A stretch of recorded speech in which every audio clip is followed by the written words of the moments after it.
Welcome, ladies and gentlemen. We have bones and metal and all sorts of things undead as the Tomb Kings face off against the heavily armored Dawi. I am leading the Tomb King forces, and we have Sacerdote is going to be leading the Dawi. So for the Tomb King army, we have double Tomb Scorpion, and they will be supported by the double Necrotech on their chariots, looking to get in and out of that Dawi formation. But otherwise, lots of infantry, as we do have a front line of skeleton warriors, and then we are going to be backed up, though, by some Tomb Guard themselves, so 4 Tomb Guard and 4 skeleton warriors. For mobility, we do have a couple skeleton horsemen archers and 2 carrion as well. Very good at kind of shutting some of those gunpowder units down, getting those artillery pieces offline, all that good stuff. And our lord will be Arkan the Black, and he is going to be bringing Spirit Leech, Fate, or Purple Sun, and he is also going to be bringing Liber Mortis, Staff of Nagash, and the Tomb Blade of Arkan.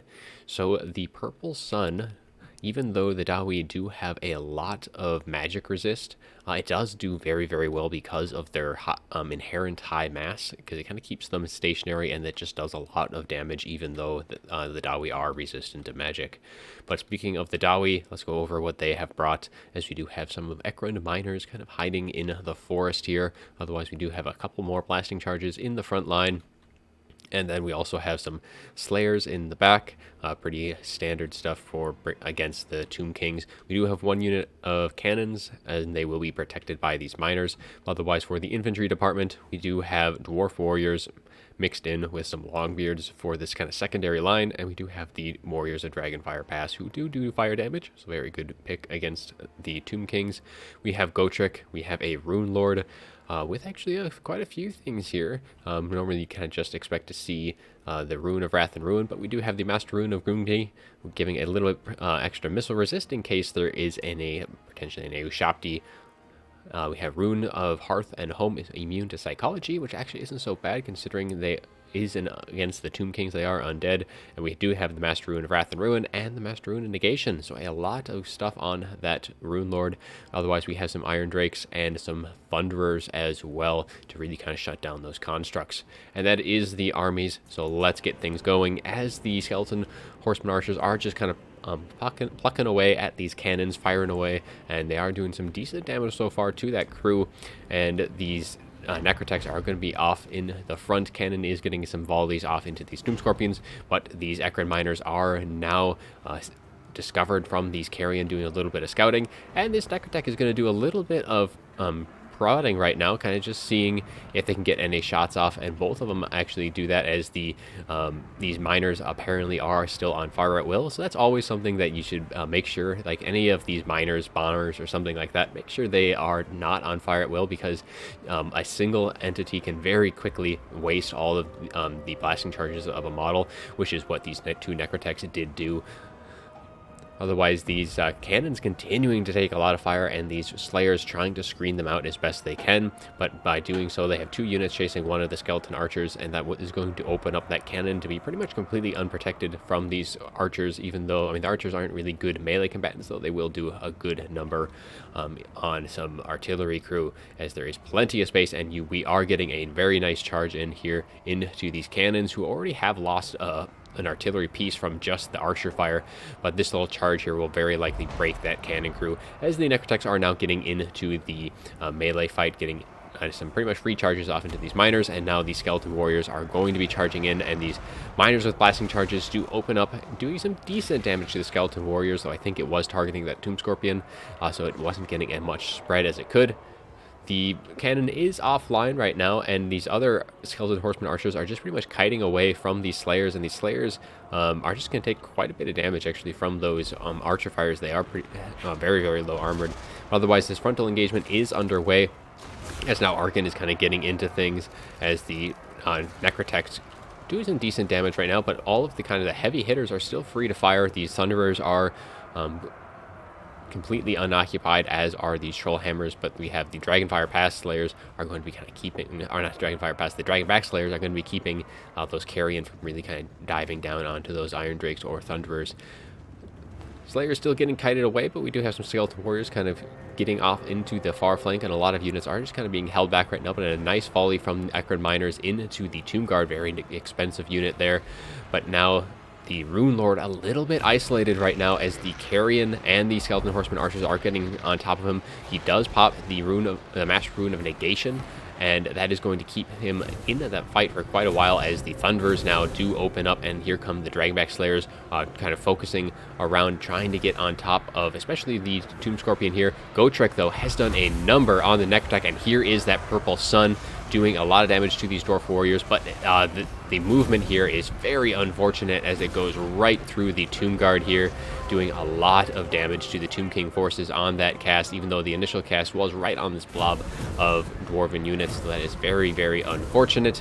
It is able to break one of them. The Liber Mortis goes down, as well as one summon from the Tomb Blade of Arkan, getting behind these Ekron Miners, looking to shut them down as best they can. Thunder is still online, but these Troll Hammers have been brought offline, at least for the time being, by these Carrion.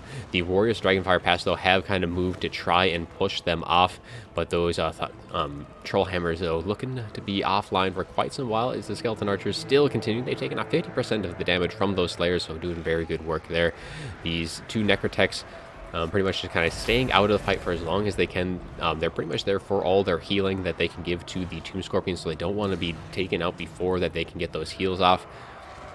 And now these Slayers are looking to get at this isolated unit of isolated Tomb Scorpion here, but there's plenty of other support. We have two units of one Skeleton Warrior and one Tomb Guard here that could very easily just kind of peel away and get into the Thunderers and the Slayers. And the Slayers, they just really need to make sure that they are staying on the large targets, as the Ushapti summon, though, does go down right in the middle of these Iron Drakes, and the Tomb Scorpion does rotate around to get on top of them as well to try and get them shut down as quickly as possible.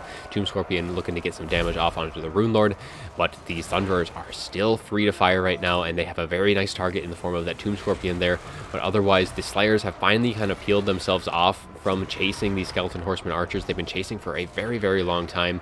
But right now, the Tomb Guard are still engaged with these Longbeards, and it's just a absolute slugfest right there. Skeleton Horseman Archers do get a decent charge, though they will not be wanting to be staying in that engagement for very long. These units of Archers have pretty much been peeled off. They have been able to finish off the cannons and kind of just chase off a few more units. So they've done fairly well this match, but otherwise, the Troll Hammers are trying to pull out of this little melee battle right now and get free to fire on to these Tomb Scorpions, and they still have a lot of ammo left. They have hardly used any of their shots yet this game. The Liber Mortis does go down on this little blob fight of all the single entities, and that will give them a little bit extra resistance. And Arkan is engaged right now just with some Dwarf Warriors recharging that Tomb Blade of Arkan, and these Tomb Guard have finally kind of pulled back themselves. He definitely did not want to be chasing off these units of Dwarf Warriors. They are much needed to be engaging, trying to finish off all of these other units here. Looks like a few shots raining in from the Iron Drakes. As you can see, a few explosions here and there. But right now, again, the Slayer's getting pulled back and forth by those Skeleton Archers in the back. And here comes another Purple Sun by the looks of things right in the middle of these Iron Drakes and the Thunderers. And it does just kind of go right off into nowhere. So not doing a whole lot of damage on that cast. So rather unfortunate, looking to get those two range units off the field, despite the fact that they still have a ton of ammo left and can do quite a bit of damage if they're able to cast that. And here comes a nice another summon from Arkan right on top of these Iron Drakes, and it looks like those Iron Drakes are going to be routing, and so are the Thunderers. And with those two heavy hitters off the field right now, it's pretty much going to have to be carried by Gotrek and the two Slayers. The Longbeards will hold fairly well, but there is still a lot of Tomb Guard on the field. Some very, very healthy units here, but here comes some miners with blasting charges, getting some nice shots into the Tomb Guard, still having ammo in that late game, and a very good use of that right there. And now Arkan is going to be charging in, and the Dragon Slayers are going to be rotating around to try and get a nice surround off on him, and he's not going to be wanting to stick around. He is on horseback, so he is a large target, and those Slayers will do quite a bit of damage, and that Tomb Scorpion will also not want to be engaged in that for too long either. Gotrek, though, is at half health right now. He's been doing a lot of good work to the Necrotechs, but that Tomb Scorpion pushing off some more. The Warriors Dragonfire Pass, so it's a very good unit to have routed off. And they shouldn't be coming back. They only have 7 models left. These Longbeards still holding strong against those Tomb Guard. Tomb Guard will eventually win that fight, but it will be a very long battle. And the Thunderers, though, have come back online, and another Libra Mortis going right into this complete melee engagement. Necrotech pretty much just sitting in the rear is going to be wanting to just get cycle charging in. He's very, very low, does not want to be stuck in engagements for too long. More miners firing off their blasting charges. Not a whole lot of them left. But Gotrek taking a decent amount of damage there from that Tomb Scorpion, but he is also giving it back in return as that Tomb Scorpion is getting whittled down bit by bit, and he is surrounded by Dragon Slayers. And it looks like we have another Purple Sun going to be dropping as the Tomb Guard try and pull back as everything is blobbed up around that Tomb Scorpion.